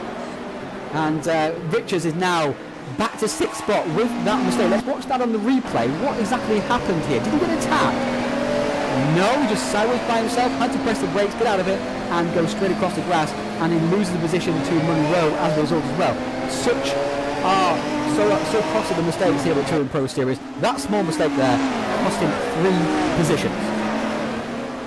Wow. Oh no, that is into the wall, surely! He's going to clip the wall. That was a miracle he was not in a bigger accident there. That Ralvio was in the background, Ralvio was into it with it looked like Nyring. Yes, he's already gone past Nyring, look. And now he's going to lose position once again through the flash chicane. He's just not calm enough, I'm afraid. And he's lost position there. And now he's still behind Nyring. So back to the front of the field. Oh, Jarl still leads from Orban. It's lap 5 already, Keith. Where have those laps gone through? I thought it was lap 3. Yeah, this is Tom Riel's doing a great job holding the lead up here. I think though Holm and Davis are you know, they're aggressive, but they're also being a little erring on the cautious side because, you know, they're both in a championship hunt. Remember, Orban was the match for these guys in the first 15 laps of the last race. Yes. Well, we'll see how that fares. And so, Orban, he's got a big hit there from Adrian Holm. Wow, that sent him way wide as well. Holm's going to go for the inside here. Not sure what happened with Orban. Brakes a bit later there. Clearly Adrian Holm thinks that way because he's taking advantage of the position. And now Holm is up to 3rd spot. He's through on the Hungarian Mattia Hole. Orban goes back down the inside. What a move! What a move! Pass! I thought he didn't have the opportunity to go through there. But that's the second great move we've seen for Orban this race already. And he wants this second place still. Look at the power of the Skyline. But down the inside. Oh no, and now here comes Tony Davis down the inside. And his contact, not going to happen. Monroe fastest up in the race now. And yeah, he's getting a good tow. There's a 3-car air dam up front of him here, so he's got a nice draft off these guys as they're battling hard. And talk about some tight stuff where Davis was down the inside in turn 1, and they all managed to get through. They were 3 overlapped cars. Orban might be a bit sore about the fact he got hit by Holm in that previous lap. I'm not sure if Orban just braked a bit earlier than usual, because Orban was quite hard, and Holm obviously felt he did because he didn't feel the need to be gentlemanly. Orban's going to go down the inside here. What about? Oh, not quite. Not going to have the power of the corner either, because that extra 90 brake horsepower is going to pull away, and it does just get him ahead before the chicane.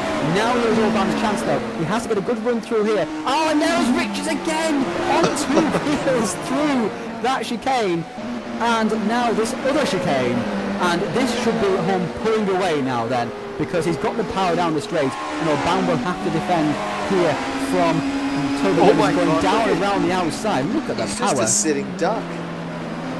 The problem, if you don't get through the fast corners quickly enough, you get eaten up on the straights, and he just he's squeezing Toby out. He's doing the Davis, Davis on Davis. Davis is known for doing that, not giving an inch more he needs to, and he's pushed him onto the grass as well. That was just Davis really a bit too wide. O'Ban on the outside, holds onto it. Monroe wants a bit of this. Monroe thinks, oh, thank you boys, thank you for battling, because I was back down the field. And down the inside, Davis! No, there is, sorry, Shadow was still there, and Davis holds on, Keith. Great battling. Oh, this is great, and I gotta give Matej Orban is just, you know, he's not making it easy to get by him. That's for damn sure. Yeah, he's decided to tough this out. He is up there by virtual reverse grid, and he's making the most of it here. Meanwhile, Oyala is not pulling away from Adrian Hull, as is to be expected, of course, and the gap is down to 0.7 of a second. This is Monroe on board right now. Richards is right behind us. Oh, is he ever right behind us? On the roof camp of the fridge, as it is known. Ryder is back into 8th spot. The grocery getter. The grocery getter. Ryder's back into 8th spot. And Toby Davis is he's gone past Orban now then, so he's done in an area. Vitus Parc, fastest lap. 12.5. Fastest lap, and he's going to be getting past Anders Nielsen pretty soon here, you would imagine. And if those guys keep battling ahead of him, he does have a chance to get into that battle still. He's only a couple of seconds behind it, or 3 seconds behind it. Yeah, it's right over the back of him, absolutely. And Davis is now coming as well. What would you do here? Would you try and get past Oyala quickly, or would you be patient? Get by quickly. If he defends hard for a couple of corners, well, you got it, because if he's defending hard, he's running 13.5s right now, and it's early in this race. But it doesn't look like Tommy's not gonna want to give this spot up. That's for sure. Davis is gonna be closing in the longer that Holmes stays behind Tommy for this in this next coming laps here, as Orban is just hanging onto the back of Davis. Oh, he's gone too deep there. He's tried too hard. That's temptation when you've got a car that's good in the brakes. And you haven't got a car that's good on power. You try too hard in the braking zone and you lose out. And he's going to lose out to John Monroe. So to blast past him here, at least be side by side into the braking zone. Orban's going to have to be very brave in the brakes here. He isn't. Oh, but Monroe's gone deep as well. They've both been brave. And the mistake comes from Monroe. And Orban stays ahead and is still in that orange and white sandwich is John Monroe. And Rivio still not got past Anders Nielsen yet. Not got past Anders Nielsen yet. He needs to pretty soon, because these guys are still battling. Right on the back of Holm. Yep. He is now right on the back of Holm. Oh, and he's trying around here, trying to go to the outside of Holm here. Holm's now being held up by Tommy. We've got all 6 cars here in the train. Orban has not given up the fact that he catch up to these guys ahead of him either yet. You know, 1.3 seconds a gap. He's gaining on the leader. He could be a factor in all this. Here's Orban. There is the gap, but it should be a little bit smaller if he just does this final section a bit smoother than he's been doing it so far. And it is. You can actually visibly see he gains a couple of tenths there. And also as well, mistake from Toby Davis. And he'll get a small bit of draft off here also as well. He won't catch him because of the power, but that will be very encouraging for Matej Orban. And he is going to gain massively on he's got company there. He's got company. He saw him go to the inside, Monroe on the outside again, and Orban just about holds on. So Davis with a big mistake. This is a nice train of cars here. It is. And Oyala's driving beautifully, you know. No mistakes. He is. No, and you know quick, what? But no mistakes. No, and he's not leaving a spot for anybody to get by him. So that's textbook driving. I mean, it's 10 laps in. He's still got a long way to go. But anything can happen. But Davis could get on the back of Holm and could possibly get into him. He could, lose some time. And, I think if he can, his pace is enough to he's keeping the distance between himself and Orban, which means, like, I know Orban's under attack from Monroe, but it means that the 2 guys that he's really got to worry about right now are just directly behind him. Yeah, so Oyala is holding on here. It's not like the Holm is crawling over the back of him. He's putting pressure on. There's no darting one way or the other trying to look for a pass. Just following in the tyre tracks, really, at the moment. Let's maybe look at the rest of the field for a mistake. Yeah, perhaps, but it's not forthcoming at the moment. Bernard's out of the race, as is 2-9. Magnez is into the pits once again. And here comes now Holm. Oh, he had a small look there. That's the danger. The extra 30 horsepower of that Sky at the end of that straight. When he begins to pick up, we've got Orban still battling with Monroe in the same corner, lap after lap. And this time, looks like Monroe has the power and the line. and he will get this pass done surely on the inside into the jump.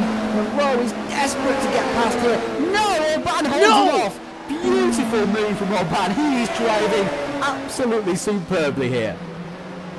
And look who's got past Anders Nielsen. Jonas Raivio is 3 seconds off that gap ahead of that group ahead of him. He could still get there while they still battle. So, well, I guess maybe Eunice and Tommy are having a chat in TeamSpeak saying, all right, keep up the good work. Keep up the good work. Yeah, hold these guys up. Raivio's now to 6.5 seconds away from Oyala, so... There's still 13 laps to go, so if he goes half a second lap quicker than Oyala the rest of the race, he catches up. That's the simple sum. That's correct. Keep it simple. These guys have broken away though from Orban now, definitely. So it's too much side by side. These three, too much side by side action, I would say. Yeah, and you got Richards all over the back of Monroe. Can't find a way past. He doesn't quite have the horsepower. He's got more than the M3, but not more than the Skyline. Oh, Monroe's that's not going to work there. It's not going to work. Oh, Orban's sideways though. It's forced him to a mistake. No, it's not worked. But Orban was sideways. Oh, he's got on the inside. Oh, it's dangerous. Oh, Orban's off. Orban's off. It's scaring him off the road. Orban loses both of those. Oh, Richards is through. Richards takes full advantage. Thank you very much, boys. And look, there's Raivio. Raivio's right there. Sideways. Monroe sideways is off. Monroe's gone off. Is he letting... Oh, on the outside, 3 wide. Surely not. Surely not. Oh, Raivio inside. Sideways. Raivio's off again. Oh, Raivio's around again. Oh, he needs to work on that excitement. You can't be like the commentators. You have to keep a cool head. Oh, wow. Oh, it gives us so much hope, and then he just takes it away. I can't stand it anymore. He didn't lose that much time again, but I mean... We might still go to that 4th spot, but this win is now out of the question because these boys are hard at it. Look at this. This is hard battling. I know Yara's driving up the middle of the track, or inside the track. He does not want home to go through. Oh, he's going to go through! He's sold him a dummy! He's sold him a dummy! Oh, no, Yara hits the back of... Oh, no! Off again! What's going on here? It's incredible stuff. Putting on a clinic. Thank you very much, boys. And Davies is through into 2nd. Holman were not pleased about that. I'm not sure what you think about that. Well, no one really got into anybody. I mean, all that happened was is Holm went deep. Oyala, beautiful. Just you knew he was deep. Beautiful crossover. Oh, there was the contact there though. But see, he was already going to miss that corner. He can't park at that apex there. Yeah, like he went in really late there. Oyala went to take the corner. He can't brake if he's stopped and sliding up the track. You have to try to make the corner. I mean, it's not an intent hit there. No. Holm put himself in a very loose position by going so deep into the corner. He was out of control. But Davis just took advantage of that, and man, I gotta say, I'm enjoying seeing Tommy drive here. It's beautiful driving. He's really on it at the moment, isn't he? Remember, his only TouringProSeries win came in this car, and he beat that man, Toby Davies, into 2nd spot at Trois-Rivières 3 years ago. Yes, and which is 3 where years I between will. drinks, and he's 10 laps away. Well, I will be in Trois-Rivières in 10 days' time, or 7 days' time. Yes. 7 days' time. You can't do your maths. It's good. I'll do my reporting. He's going to be racing the karts at the Trois-Rivières kart track, which uses part of it. Yes. Right there, Keith. And Oyala's still holding off Toby Davis at the moment. And there has been an incident. Anders Nielsen is ahead of Monroe and Orban, who have lost lots of ground. So something's happened between these two. Chris Butcher is in 10th position. That is incredible. He has driven superbly to get back there. You know what? He's driven back through the field, and he's only lost 2 seconds to the leader during that time. He was 26 and a half seconds behind. Lost less than 2 seconds. When he spun, I saw he was 26 and a half seconds behind the leader after that spin loss, that technical glitch, and he's only 1.7 seconds lost after passing half the field. That's incredible stuff. That's pretty impressive. Toby Davis is still not able to get around Oyala, and look at this. Davis looking down the inside on Oyala, down into turn 1, not going to do it. And was he looking down the inside of Oyala? Was he looking down the inside of Oyala, or was he defending from home? You know what? I actually don't know anymore. I don't know. I just know that Tommy Oyala. Maybe he was doing both, perhaps. Well, this is Tommy's clinic right here. Oh no, Holm was sideways there, but he's gone. That was what Matt Richards done, but Holm held on to it. That's the difference. This is incredible from Oyala. And he's on hard tyres. There won't be any tyre wear in this race. This will be his pace the rest of the race. He hasn't dipped into the 14s at any point. Stayed in the 13s. Yeah, and he's driving incredibly defensive. So I mean, yeah, you know, the feeling going through Tommy right now is you know, I guess I can't really say that because I mean Tommy's been in this position before, and but I mean, you know, having never for all the race. Guys behind you. I mean, at Trois-Rivières, he never had this pressure before. At Trois-Rivières, he was handed the win.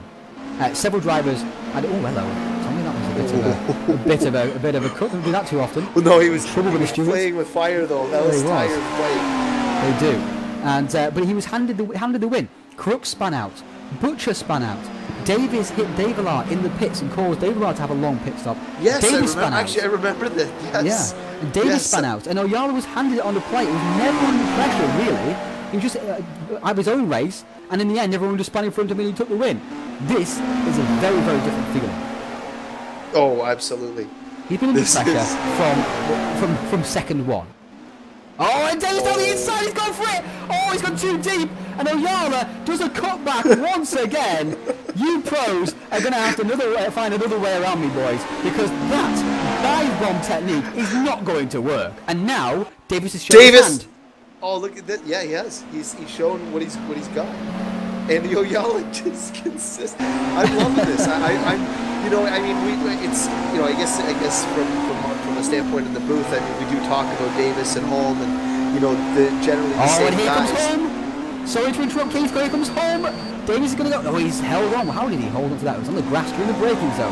But sorry, Keith, carry on. No, I'm just saying that we generally talk about the same guys running up near the front. It's very nice to have Tommy up here because it's not a. We haven't seen it regularly like you would expect to see Toby at the front all the time. Like it's just an expectation of Toby. And same for guys like Holm, you know, Monroe. Tommy Oyala has been a very consistent runner. I am absolutely enjoying watching him drive right now because I don't see him turning many wheels wrong. Do you? No, there's no big mistakes coming. He's coming inside here because and his intuition. This could be it. Oh, he's just had a small bit of contact side by side, and Toby's going to go on the outside here, and he's through. He's through. Will he make a dive bomb here? He has to make a dive bomb. Oh, he's flashed his lights. He flashes lights, say sorry. Flashes lights, say sorry, and let him through. Oh, see, that is sporting from Toby Davis. That is classy stuff. Oh, he's gone across the front of Holm there in the exit. Not quite so sporting that time, and almost paid the penalty himself. But let's watch the replay on that quickly. Yeah, he did get into him though. Yeah, he came in hot. Just a small. His back end. Yeah, because he's out of control. Yeah, just a small hit into him to send him wide. Yeah. So that was like it. And Toby realizes he went in out of control, and his out of control car took. Oh, look at this! Holm down the inside, taking second away, book it. Tommy Oyala is going to be enjoying that because now these guys behind, they may. I don't know. I don't know. I don't know. Get your words out, Keith. I can't get them out. Words in the right order make sentences. I'm really elated to see Tommy running so well. This is great. And you know, like for Toby to be as sporting as that, and you know, he went in hot, got sideways, got into the side of him, and he put himself at risk too because Holm is there. That's very sporting indeed because from first glance it looked like it was an illegal move to me. No, for a race win. And I tell you what, Keith, I wouldn't have given the position back.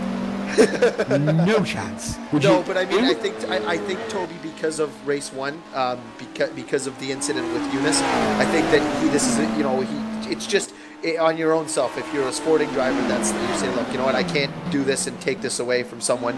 I got to do it right. And if he feels that he did cause Eunice to lose that last race, it might be just eating at him because that's Toby's very sportsmanlike. Yeah, so rather than be the cause of 2 broken hearts, he feels better now. I feel no guilt, so we push everybody off. It's great. Yes, I know. That's the Ryan Callan way. I think Davis has lost a bit of pace. He's not. That's not what you're doing, Tommy.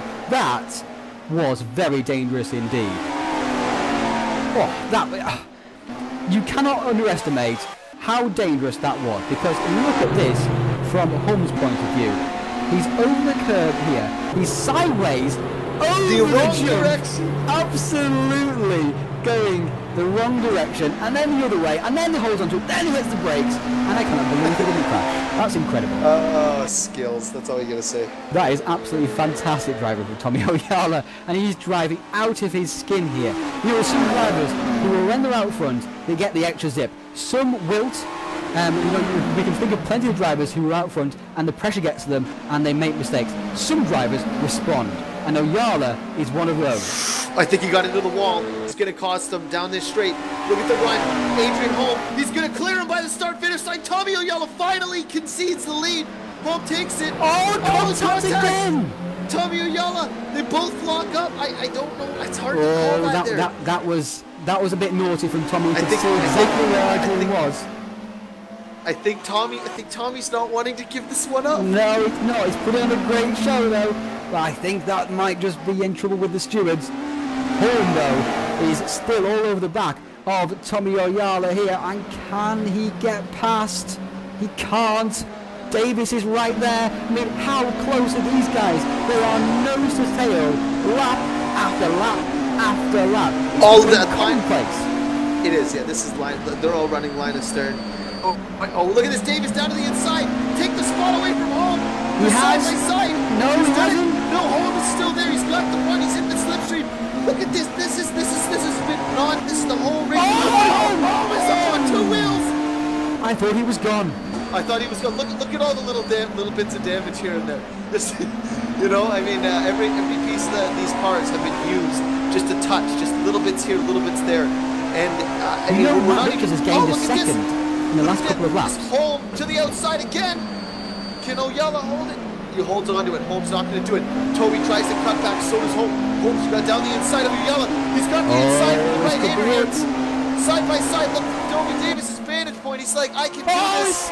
He's twitching again. Oh, and he's gone through. That's got to be it now. Davis is going to take advantage as well. He's not going to let Holm. Look at this. Almost straight in front of Toby Davis. That was incredible. Let's watch that again in the replay quickly. Here was the pass. Let's watch this from Toby Davis' point of view. Yeah, that's the big wiggle from Oyala. Davis takes advantage. Big wiggle. It was. Around the outside came Toby Davis. And look, Holm almost missed the corner. And Davis almost hit the back of Holm. That was incredible stuff. And now, here it is for the win. Oyala's got that. It's not a factor. No, at this point, broken hearts. Oh, broken hearts. Wow. This has been some incredible stuff. And this is the championship battle here. These two guys are 1-2 in the championship. As it stands, I think, what's the distance? What's the gap between first and second? 3 points. These, 3 points. So this would put them 6-point gap between them. Toby Davis looks down to the inside into turn one. Is he going to do it? Holm holds the outside. They've got some lap traffic up ahead. Maybe is Toby Davis going to use a pick here on his teammate? Just got the power. Oh, sideways again. This is lap 22. We've got 2 more after this. Tony Matthews gets out of the way beautifully. That was great timing there. Yeah, and the gap is 5 points between these guys in the championship. Oh, Davis went really wide. After that first race. The gap will be 2 points as it stands right now. Oyala's still fishing around. If there's any contact here between these guys, Oyala will take the win.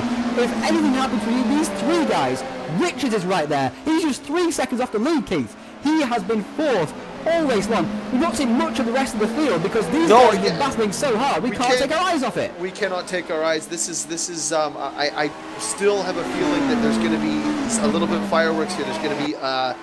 You know, an attempted pass, and then there's going to be Oyala's going to be right back in it, and then there's going to be some more broken hearts. Here comes Davis now. Then we're going to the penultimate lap now, Keith. Call it. Penultimate lap. I'm going to call it Richards. I'm calling it Richards, okay. And the gap is coming down to Richards. You know, look at that. It's not far off. It's actually back to 3 seconds. Yeah, now. I was being a little silly. I would probably put it on Holm because his car looks better than Davis's at this point. Davis hasn't really shown in this second half of the race that he's got enough of a car to just put it there where he wants to and make a move.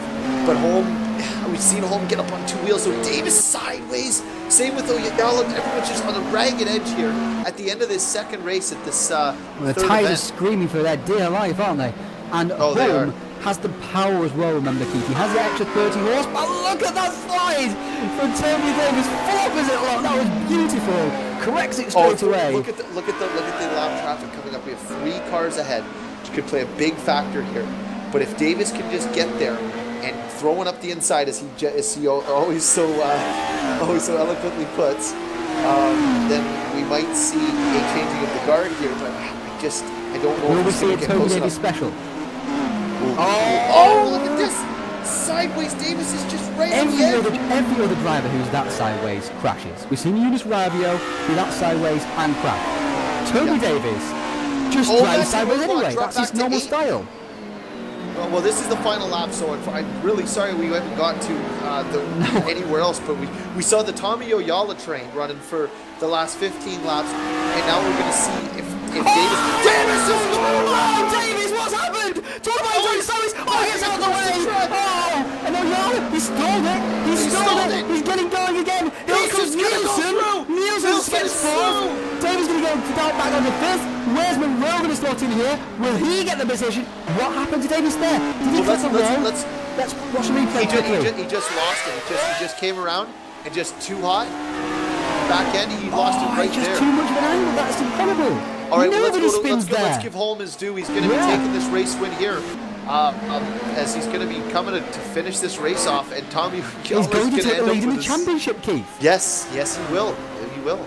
Because he got a 3rd in the first race, but Toby Davis won. Why he's pushing that hard, I'm not quite sure. But Oyala is going to be 2nd, and another podium for Matt Richards. He's going to have his 4th podium in his Touring Pro Series career. Yeah, and there we go. Look at the weaving from Adrian Holm. He's loving this. He wins his 2nd race of the season. 2 wins apiece for Holm and Davis. They are huge rivals. Oyala put on a fabulous show. Came in 2nd. Matt Richards a lovely 3rd spot. 4th for Anders Nielsen. Lovely to see him back. Look at that drift as well. He's loving that. 5th for Toby Davis. 6th for John Monroe. And 7th for Eunice Ravio. 8th spot for Matty Orban. Whereas 9th comes across the line, and it's Chris Butcher. That's a good result for him. Where is Klaus Nyring? Klaus Nyring. Keith, let's give us your final word on this race then. Well, I gotta say, I mean, I give Tommy Oyala more, probably more. He's my driver of this event, because that for him to do what he did with those 2 drivers behind, it is something that very few people can do in any sim racing anywhere. Forget just Touring Pro Series. To have that much pressure and not necessarily have the out-and-out pace of Holm and Davis, to hold those guys off and battle with them all that time. I give Tommy Oyala racer of the event, hands down. He's my driver's pick for this week, and you know that performance would be hard to actually surpass throughout the rest of the season. If someone does a better job than that, they're gonna race through the year. Like that was, I mean. But we keep saying this, Keith. You know the racing, he can't get better than this. He can't get better than this. He keeps doing it. It does. I know. Last event was incredible, but just I know the position that Tommy was in, and I've done a fair amount of racing in real life and in sim racing. What he did is it's just so hard to do. 2 guys battling, that's a very commonplace. 2 guys having a good battle between each other. But to be leader of a 3-car train and command nearly an entire race is just, it's one of those things that when you do it, you just feel good about it. I know he didn't get the race win, but the only thing he can do is be happy with that performance. Okay, so we go to to a quick video here, then we'll get some driver interviews. Thank you to Keith for joining me for today, and yes. We'll be back in a few seconds' time with the driver interviews.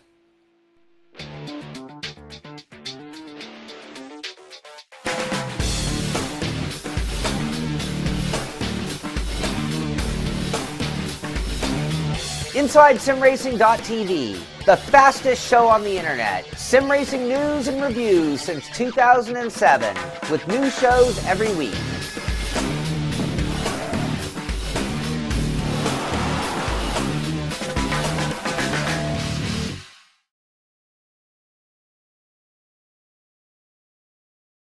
Welcome back to Vitus Parc for the driver interviews now of the Vitus Parc event here. We've seen two incredible races here today, non-stop action, fantastic finishes.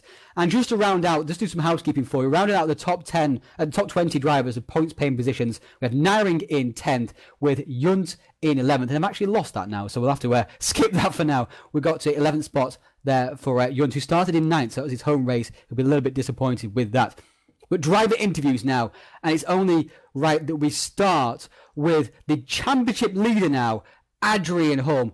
Adrian, fantastic job from you today. 3rd spot in the first race, couldn't quite get the job done, but kept cool, calm and collected in that second race.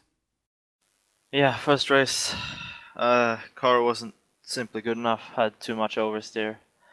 Made a change for the second race, when the car was a lot better, but I'm absolutely soaked right now. How was that battling with Tommy Oyala? Oh, it was so difficult to get around him because he was so strong out of the corners where the skyline it's good at the end of the straights, but he just got that edge every time. And when I finally got my way got through, I knew Toby he'd complained about tire temperatures, so I thought if I just drive as hard as I possibly can now, I might be able to hold him off. And unfortunately, he spun, which is not the way you want it to end, but it was a good scrap, even though it wasn't too much position swapping. Yeah, I mean, you obviously you said you changed something for the second race. What did you change? Just a bit more rear camber. A bit more rear grip in that car. Then. Yeah. So obviously, fantastic stuff for you because you're now leading that championship. You've been on the podium every race so far this season. You're putting together a wonderful championship. You've been battling with Toby in other championships elsewhere also as well. Just tell me how it is to battle with Toby in a championship. It's it just seems like he's lurking all the time and just like he's always got the upper hand on you. He was a lot better prepared than I was for this round, at about 4 times as many laps, and I felt a bit scared going into the first race because I had no idea what they were up to, but it worked out. But yeah, simply didn't have the speed to. That's just down to practice. I think that practice is better than talent, and today really showed it, I guess. And of course, we go to Laguna Seca next. It's not been touted as a very strong track for the Skyline. How do you view it? Well, this wasn't going to be a strong track for it either, but 3rd in a first isn't too bad. Hope it's going to be all right. Just have to get the gearing right, I guess, and we'll see how it goes. Okay, well, good luck for that one then. And congratulations on your results today and the championship lead also as well. Thank you. We're moving now on to Toby Davis. Toby, 2 fantastic races. You had the unfortunate technical fault in that first race, which you had to fight back through the field. But talk us through that battle with Rivio. Well, yeah, technical fault and no fault of my own, and I, quite frankly, was in a good place when that happened. So, but yeah, the Rivio was clearly on mediums from the lap sort of 10 onwards. You could tell I was just starting to get a 10th two, and I just sort of I knew I would catch him, and when I did catch him, I knew he'd put up a fight. And that last lap, honestly, is the most insane lap I've ever driven. I think absolutely ridiculous. And I apologise after the race, and I'll apologise again. I think I gave him a very small tap into the fast chicane, and I hope that didn't cause him to lose the win. Haven't looked at it properly, but otherwise, yeah, unbelievable. And race 2 was just a savage. I mean, it was incredible. Tommy holding you guys up lap after lap after lap. You were nice and patient, making your way through the field in opening laps, and then, of course, and in the second half of the race, it was you and Holm trying to get your way past Oyala, who was being very stubborn indeed. How was that? Well, what I shouldn't have done is got involved so early, and I actually had an almost sort of a half spin, and it took the temperatures beyond their sort of operating temperature, and you can't bring them down on this track. You can on a track like Spa with a long straight, excuse me, but on this track it just stays and it was at sort of 110 average for the rest of the race, and it just wasn't good enough really. It's shame. But yeah, and then I promptly spun on the final lap, going through the flat-out right-hander. We'll get to that in just a second. But you made a move on Tommy twice, 2 laps in a row, down at the bottom hairpin, around the back of the circuit. Once you went straight past. The second time you actually got past, but you felt like you passed illegally because you let him back through once again. It didn't look like to us as much untoward on the broadcast, and that decision to give the position back also cost you position to Adrian in the end. Chain reaction. How do you view that decision now to give the position back? No, I would still do it again. I feel like I braked a little bit too late and used him as a brake, and I'm a better driver than I used to be, and these days it's always better to let drivers back through. Oh, it's lovely sporting and great to see also as well. But then, last lap, what happened there? It is a flat-out corner, obviously, with new tyres, even on hards, and even half-worn tyres. But the rear tyres were just too hot and too worn, and yeah, unfortunately, lost control and spun, and it stalled as well. So what should have been an easy second if I'd have backed off, which I don't do. Then turned into turned into a fifth. So should be leading the championship. I'm not. Congratulations to Adrian for the second race win, and apologies once again to Eunice. Yeah, I'm just talking about those championship standings then.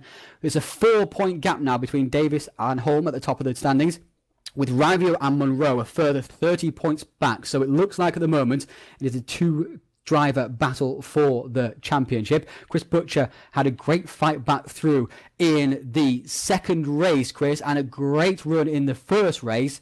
Talk us through your event, Chris. Yeah, well, unfortunately, recently with the new job, I've not had as much time to prepare for events as I'd like. Going into qualifying, I felt okay. I knew I was going to be nowhere near Toby, but I thought I could maybe stick it in second or third place. But I didn't really get a lap together in the first qualifying session, so I had to settle for fifth. Got a good start, and Toby had that strange graphical issue, so I thought, I might have a chance to win here. But then the lack of practice just sort of showed really, and I couldn't keep the same pace up through the race. But yeah, I mean, I was happy with the result there. Second place after Eunice went off. Happy with that, and I was a bit surprised by the reverse grid. Actually, I was expecting a qualifying session.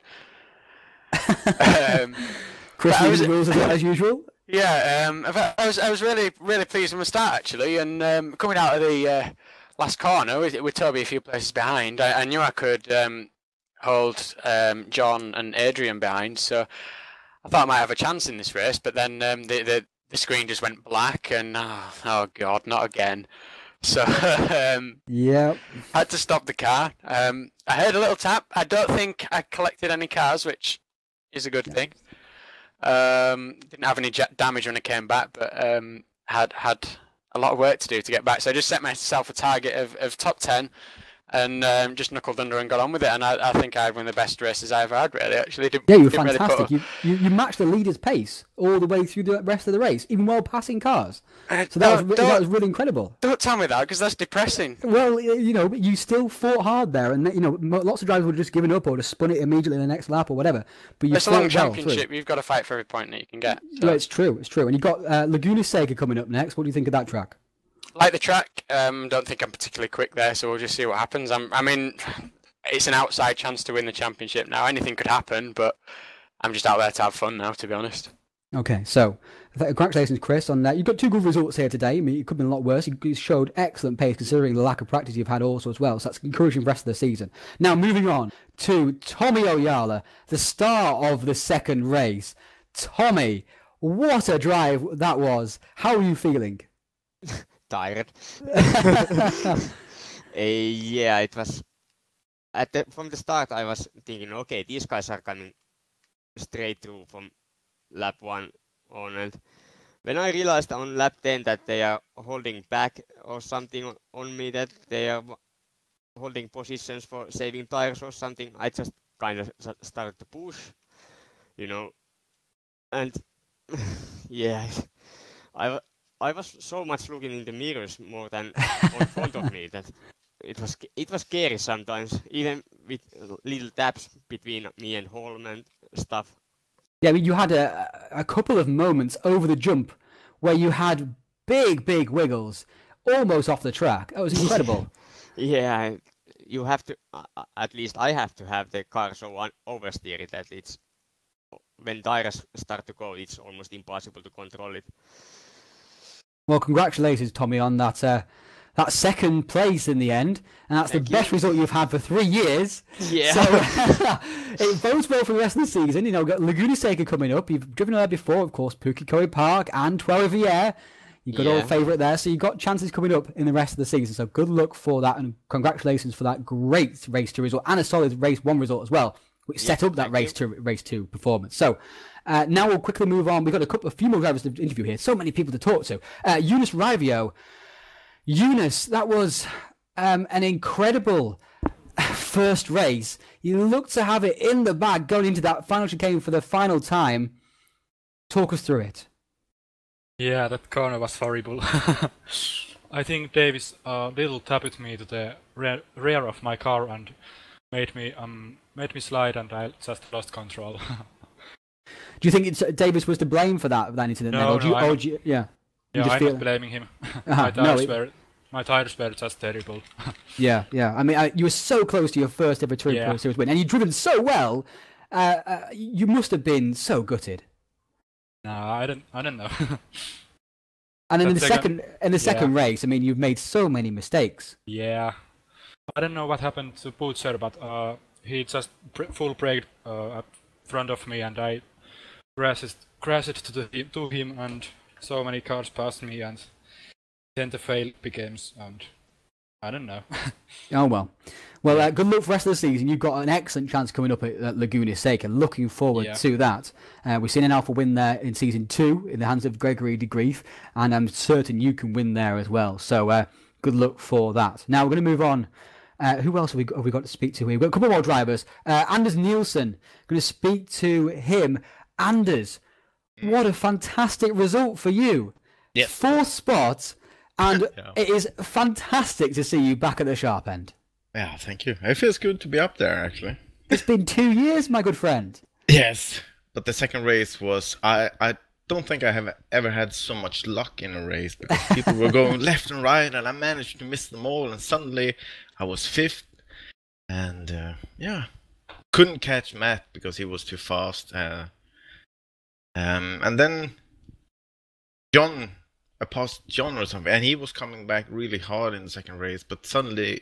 I don't know if his tires went or something. And on the penultimate lap, I saw Toby standing on the left side, and I was, wow, he's going to be 4th. That was fun. And you've got Laguna Seca coming up now as well. I'm going to expect an even better performance now, Anders. I can't say that that's my favorite track, actually. And it's going to be a night race, isn't it? It is, yes. Yes. You can use mediums, it's cooler tires. I tried mediums in the first heat, and they were good for 16 laps, and then there were no more. So Klaus managed to pass me on the penultimate lap there, so I was 11 instead of 10th. So second race I was on hard, so it was better. It was a good drive. It was a good race. It was, and a good drive as well. Congratulations to you. Thank you. And, Thank you. Good luck for the rest of the season as well. Looking forward to your antics. It's great to see you back up there. Now, Matti Orban, the only Hungarian in the field. Matti, you were involved in some titanic battles. In the first half of both races, you were keeping pace with the leaders. Yeah, because I picked the wrong tires. I was in mediums both races, and that went really bad at the end, both races. But on the second race, I tried everything to keep back the guys. Maybe if I was managed to pass Tommy in the first turn, maybe then I should manage to keep my pace and make a bit off from the pack, but I was unlucky and then made a few mistakes. But all in all, it was a great race, so I'm quite happy about this. Well, congratulations to you for 2 very strong races, and looking forward to your antics rest of the season as well. Got Laguna Seca Coming up, like I'm saying, thank you to all the drivers here today for entertaining us. It was some fantastic racing that we saw. Vitus Parc always produces superb stuff. And Laguna Seca is up next, where we've seen plenty of great action there over the years as well. Last time we went there in the Virtual Touring Masters, it was De Grief who took the first win, and Kelvin van der Linde, now of Real Motorsport fame, racing in the ADAC GT Masters alongside René Rast, no less. He took the second race win. So we are there in 2 weeks' time on the 6th of August, so really looking forward to that as well. From me, from Keith, and from all the drivers, thank you very much for watching. Good night.